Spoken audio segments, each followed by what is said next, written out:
Hello guys, आज जिस movie को मैं एक्सप्लेन करने जा रही हूँ वो एक हॉरर मूवी है जिसका नाम है केकुदा। तो मूवी का स्टार्ट इस बूढ़े आदमी से होता है जो कि किसी दूसरे गांव से वापस आ रहा होता है। वो कंडक्टर को बार बार कह रहा होता है कि जल्दी करो, मेरा सामान जल्दी मुझे उतार के दो, मुझे अपने घर जाना है। ये बूढ़ा आदमी काफी परेशान होता है। ये बूढ़ा आदमी तेजी से साइकिल चला रहा है ताकि वो वक्त पर अपने घर पहुंचे। असल में इस बूढ़े आदमी को 7 बजे से पहले पहले अपने घर जाकर अपने घर का एक छोटा दरवाजा ओपन करना होता है। लोगों का कहना है कि उन लोगों के गांव को एक शॉप लगा है जिसके मुताबिक 7:15 बजे तक सब लोगों ने एक छोटा दरवाज़ा ओपन करना है। वो भी ये छोटा दरवाज़ा ओपन नहीं करेगा तो एक बैड सोल जो कि उनके गांव में आती है वो उन लोगों को पनिशमेंट देगी। अब यहाँ पर ये लड़का गांव की एक लड़की के साथ मसरूफ़ होता है, लेकिन उसकी माँ का उसको मैसेज आ जाता है कि 7:15 हो गए हैं, क्या तुमने घर का छोटा दरवाज़ा ओपन किया है। लड़का बुखलाकर उठकर बैठ जाता है क्योंकि उसने तो दरवाज़ा ओपन ही नहीं किया था। वो फौरन बाहर का दरवाज़ा ओपन करने के लिए भागता है, लेकिन वो ऑलरेडी लेट हो चुका था। जैसे ही वो दरवाज़ा ओपन करने लगता है तो वो बैड सोल आ जाती है। अब जो भी इस बैड सोल के लिए दरवाज़ा नहीं खोलेगा तो उसको पनिशमेंट के लिए उसकी कमर पर एक कोबर निकल आएगा। ये कोबर 13 दिन के लिए रहता है और 13 दिन के बाद उस इंसान की मौत हो जाएगी। वहाँ पर अब इस लड़के को भी कोबर निकल आया है जहाँ पर उसके दोस्त उसको मिलने के लिए आते हैं। वहाँ पर वो बूढ़ा आदमी भी मौजूद था जो कि मूवी के स्टार्ट में दिखाया गया है। छोटा लड़का इस बूढ़े आदमी से पूछता है कि उसके कोबर क्यों निकल आया और हमारे गांव के लोगों को किसका कर्ज लगा है। बूढ़ा आदमी उस छोटे बच्चे को बताता है कि 2 कहानियां बहुत ही मशहूर हैं इस गांव पर कर्ज के लिए। पूरे गांव के दरवाजे एक ही आर्किटेक्चर ने एक जैसे डिज़ाइन किए थे जिसकी पेमेंट गांव वालों ने उसको नहीं की, इस वजह से उसका शॉप लगा है गांव वालों को। दूसरी कहानी ये कि एक मास्टर साहब को पढ़ाने का बहुत शौक था। वो पढ़ाने के लिए एक दफ़ा क्लास में आए, लेकिन क्लास में कोई भी बच्चा पढ़ने के लिए नहीं आया। अब लोगों का ये कहना था कि उनकी बैड सोल लोगों को तंग करती है और लोगों को कहती है कि अपना छोटा दरवाज़ा खोल कर रखे। दरवाज़ा खोलने से वो बैड सोल अपने लिए रिस्पेक्ट फील करती है और जिसका दरवाज़ा ना खुला हुआ हो वो उसको पनिशमेंट देती है। वो बूढ़ा आदमी उस छोटे बच्चे को कहता है कि तुम मत घबराओ क्योंकि ये शाप सिर्फ बड़े आदमियों के लिए है, ना ही ये औरतों के लिए है और ना ही ये बच्चों के लिए है। हाँ, ये बैड सोल सिर्फ मंगल के दिन ही आती है। मंगल के दिन 7:15 पर हर एक घर का दरवाज़ा ओपन होना चाहिए, वरना तो उस लड़के की तरह सबको पनिशमेंट मिलेगी और उसकी कमर पर कोबर निकल आएगा और वो 13 दिन के लिए जिएगा, उसके बाद वो मर जाएगा। जिसको भी ये पनिशमेंट मिलती है तो पूरा गांव उस बंदे के घर में इकट्ठा हो जाता है और उसको बेस्ट विशेस देता है। ये लड़का भी पूरे 13 दिन के बाद मर जाता है। इसके बाद मूवी का सीन शिफ्ट होता है हमारे मेन कैरेक्टर की तरफ जिसका नाम इंदिरा है, जिसके घर में रिश्ते की बात चल रही है। लेकिन इनके घर में मसला ये है कि इसके बाप को सिर्फ उसी लड़के से शादी करनी है जिसको इंग्लिश आती हो। यहाँ पर उसके बाप को ये लड़का पसंद आ जाता है, लेकिन इंदिरा इस सनी लड़के को पसंद करती है जो कि हमारी कहानी का सेकंड मेन कैरेक्टर है। असल में इंदिरा का बाप जो भी लड़का रिश्ते के लिए आता है उसको एक ऐसे देता है जो कि इंग्लिश में लिखा हुआ होता है। अगर वो लड़का उसको पढ़ ले तो उसका बाप उस रिश्ते के लिए राजी हो जाता है। लेकिन इंदिरा अपने बाप को सनी के बारे में सब कुछ बता देती है। उसके बाप का ये कहना है कि अगर सनी को इंग्लिश में बात करनी आती है तो फिर तो मसला ही कोई नहीं, वो सिर्फ मुझसे मिल ले, अगर उसको इंग्लिश में बात करनी आ गई तो मैं इस रिश्ते के लिए राजी हो जाऊंगा। इंदिरा सनी को जाकर सारा कुछ बताती है। वो सनी को एक ऐसे याद करवाती है, लेकिन जब सनी उसके बाप को मिलता है तो उसका बाप ऐसे चेंज कर देता है। सनी को वह ऐसे नहीं पढ़ना आता जिस पर उसका बाप उसको रिजेक्ट कर देता है। इंदिरा सनी को आकर हौसला देती है और उससे पूछती है कि क्या तुम मुझसे सच्चा प्यार करते हो। सनी जिस पर कहता है कि हाँ। इंदिरा सनी से भागकर शादी करने के बारे में कहती है, जिस पर वो एक पंडित से मुहूर्त के बारे में पूछते हैं और वो मुहूर्त कल का ही निकल आता है। क्या दोस्त उसको बताता है कि कल तो मंगलवार है, यानी कि उसे घर का दरवाज़ा खोलना था। जिस पर इंदिरा उसे कहती है कि कोई बात नहीं सनी, तुम्हारे बाबा दरवाज़ा खोल देंगे। इस पर सनी भी राजी हो जाता है। लेकिन जब अगला दिन आता है तो सनी के बाबा को कहीं जाना था। सनी उनके बहुत मिन्नतें करता है कि आज के दिन वो घर पर ही रहें, लेकिन उसके बाबा उसकी बात नहीं मानते। सनी भी शादी के लिए निकल जाता है। उसका ये मानना था कि वो शादी करके जल्दी ही घर वापस आ जाएगा और 7 बजने से पहले घर का दरवाज़ा खोल देगा, लेकिन रास्ते में उसको कुछ प्रॉब्लम्स फेस करनी पड़ती हैं। इस बार वो दरवाज़ा नहीं खोल सका था। जैसे ही दरवाज़ा खोलने लगता है लेकिन वो बैड सोल वहाँ पर आ जाती है, जिस पर सनी को भी पनिशमेंट मिलती है और सनी का भी एक कोबर निकल आता है, जिस पर उसके घर में भी गांव के लोग जमा हो जाते हैं उसको बेस्ट विशेस देने के लिए क्योंकि वो मरने वाला था। लेकिन यहाँ पर इंदिरा भी आ जाती है। इंदिरा जब ये सब कुछ देखती है तो वो नहीं मानती। वो कहती है कि तुम लोगों के गांव को एक मोहलिक बीमारी लगी हुई है, इसका कुछ इलाज ढूंढने की बजाय तुम लोग उस बंदे को मरने के लिए छोड़ देते हो। वो सनी को लेके एक डॉक्टर के पास जाती है। डॉक्टर भी उनको बड़ी तसल्ली देता है कि ये महज एक मांस का टुकड़ा है और ये ठीक हो जाएगा। सर्जरी करने पर वो ठीक हो जाता है, लेकिन अगले दिन ही वो फिर खोबर निकल आता है। लेकिन इंदिरा को यहाँ पर एक मिस्टीरियस गार्ड अपना कार्ड देता है। सनी का बाप बहुत खुश होता है कि सनी सर्जरी करवा के ठीक हो गया है, लेकिन जब वो घर वापस आते हैं तो उसका खोबर देखकर घर वाले दोबारा परेशान हो जाते हैं। पर इंदिरा भी परेशान होकर वो मिस्टीरियस गार्ड जिसने उसको कार्ड दिया था उसको सनी के गाँव में बुला लेती है। अब मूवी के आगे हमें थर्ड मेन कैरेक्टर दिखाया जाता है जिसका नाम वेक्टर है। ये वेक्टर वही मिस्टीरियस गार्ड है जिसने इंदिरा को अपना कार्ड दिया था। असल में ये पेंटिंग के जरिए भटकी हुई आत्माओं से कम्युनिकेशन करता था। हॉस्पिटल में ये इंदिरा की और सनी के दोस्त की बातें सुन लेता है और डिसाइड करता है कि वो उनके गांव में जाकर उस बैड सोल का मुकाबला करेगा। इसके पास बहुत सी डिवाइसेस होती हैं जो कि भूतों को ट्रैक करती हैं। ये अपने डिवाइस को ओपन करता है और उस बैड सोल को ढूंढने लगता है जिस बैड सोल ने पूरे गांव की नींदें हराम की होती हैं। उस बैड सोल का नाम कैकुदा है जो कि मूवी का नाम भी है।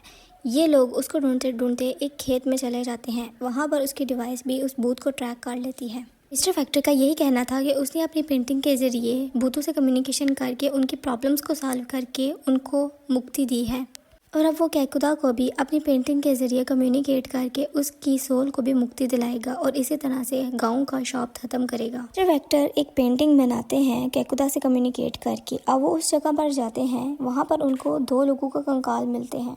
वो अभी सोच ही रहे होते हैं कि ये कंकाल किन के हो सकते हैं। उनमें से एक कंकाल के ऊपर कैप थी।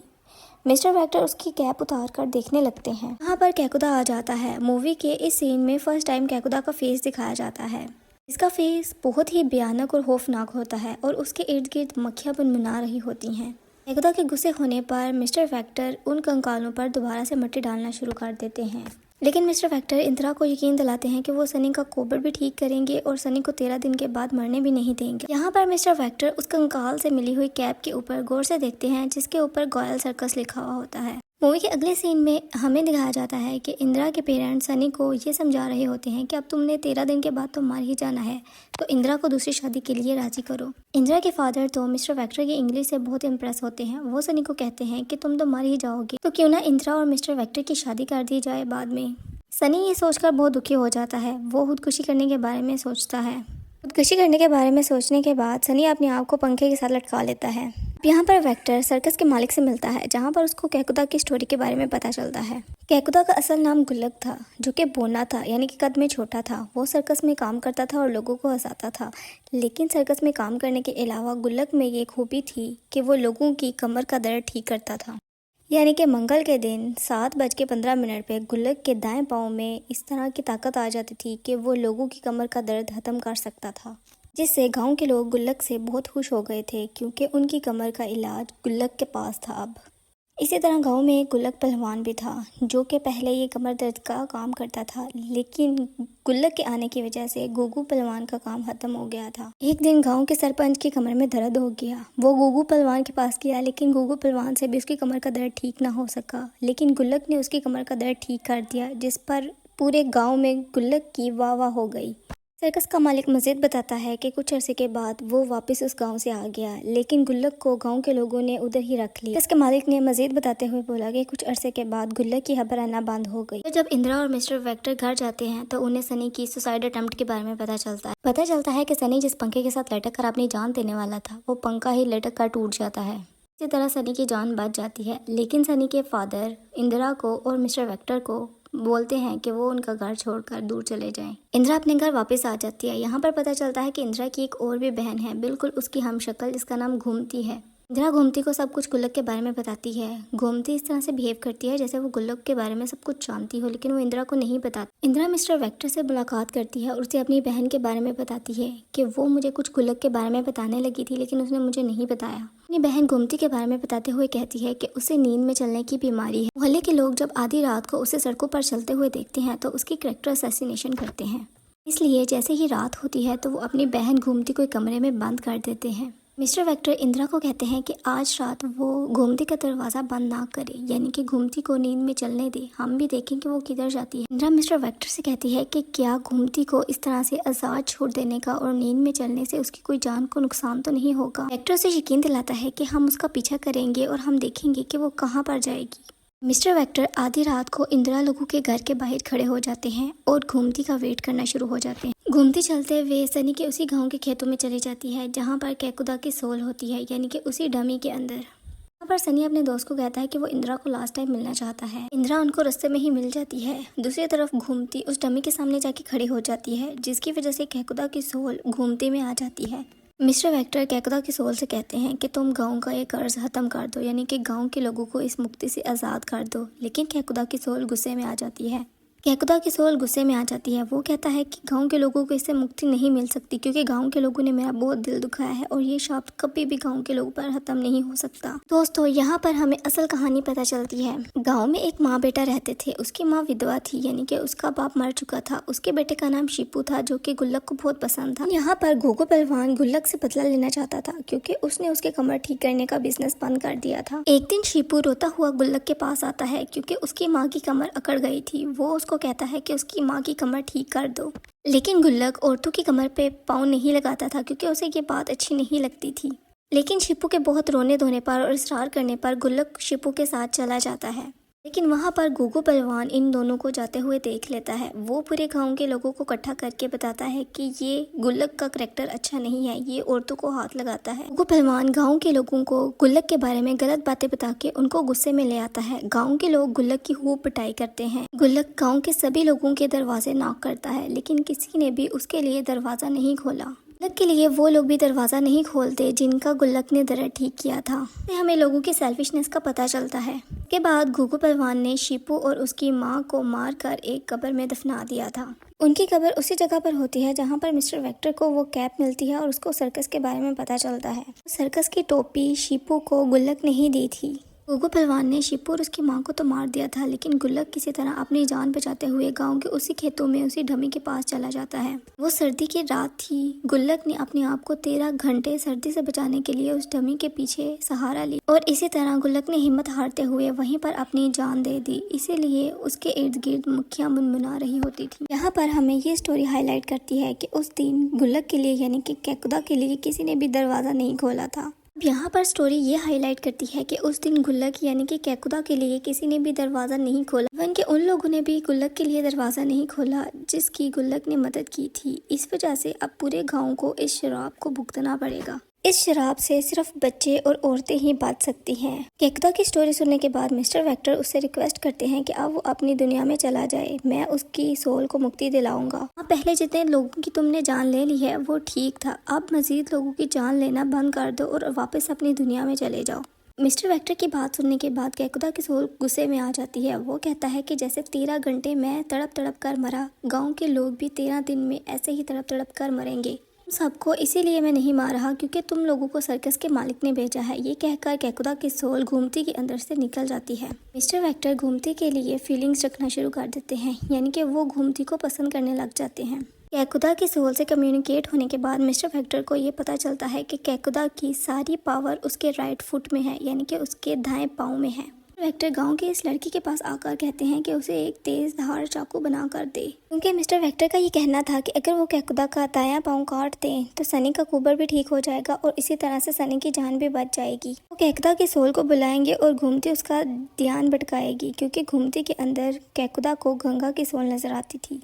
लेकिन एंड टाइम पे सनी आ जाता है, क्योंकि सनी को ऐसा लगता है कि इंदिरा की जान किसी खतरे में है। कैकुदा की सोल को सब कुछ पता चल जाता है कि वो उसका दायां पाँव काटने वाले हैं। इस वजह से वो बहुत गुस्से में आ जाता है, लेकिन मिस्टर वेक्टर यहाँ पर शिपू और उसकी माँ के कंगाल को जला देते हैं। कैकुदा सबकी जान लेने ही वाला था कि यहाँ पर इंदिरा घूमती के बेस में आ जाती है और उसका ध्यान भटका देती है और मौके का फायदा उठाकर मिस्टर वेक्टर कैकुदा का दायां पाँव काट देते हैं, जिससे सनी का कोबर भी ठीक हो जाता है और सनी मरता भी नहीं है। एंड में सनी का बाप, जिसने इंदिरा को और मिस्टर वेक्टर को निकाल दिया था, वो उन दोनों से खुश हो जाता है। यहाँ पर मिस्टर वेक्टर वापस अपने शहर जा रहे होते हैं। जाने से पहले वो घूमती को कहते हैं कि किसी दिन नींद में चलते चलते मेरे पास आ जाना, यानी वो इनडायरेक्टली घूमती से अपने प्यार का इजहार कर देते हैं। यहाँ पर इंदिरा के फादर सनी को और इंदिरा को भी एक्सेप्ट कर लेते हैं। मूवी के एंड में मिस्टर वेक्टर उसी पेंटिंग के ऊपर क्रॉस लगाकर पेंटिंग को फेंक देते हैं, लेकिन पेंटिंग उड़ती हुई सनी के गांव के उन्हीं खेतों के बीच में उसी डमी के ऊपर आकर गिर जाती है और शॉकिंगली उसी डमी के ऊपर फिर से मक्खियां मुनमुनाने लगती हैं, यानी कि कैकुदा की अभी भी श्राप खत्म नहीं हुआ। एंड में हमें ये बूढ़ा आदमी दिखाता है जिसका दरवाज़ा नॉक होता है। वो टाइम देखता है जो कि 7:15 हुए होते हैं। वो डरते हुए दरवाज़ा ओपन करने लगता है कि कहीं ये कैकुदा तो नहीं, लेकिन गली के आवारा लड़के उसको तंग कर रहे होते हैं। दूसरी दफ़ा दरवाज़ा नॉक होने पर कैकुदा ही होता है। इससे हमें ये पता चलता है कि श्राप अभी भी ख़त्म नहीं हुआ। तो दोस्तों, कैसी लगी आपको कैकुदा मूवी की एक्सप्लेनेशन? आई होप आपको पसंद आई होगी। मज़ीद ऐसी वीडियोज़ के लिए मेरे चैनल को सब्सक्राइब करें। Thank you.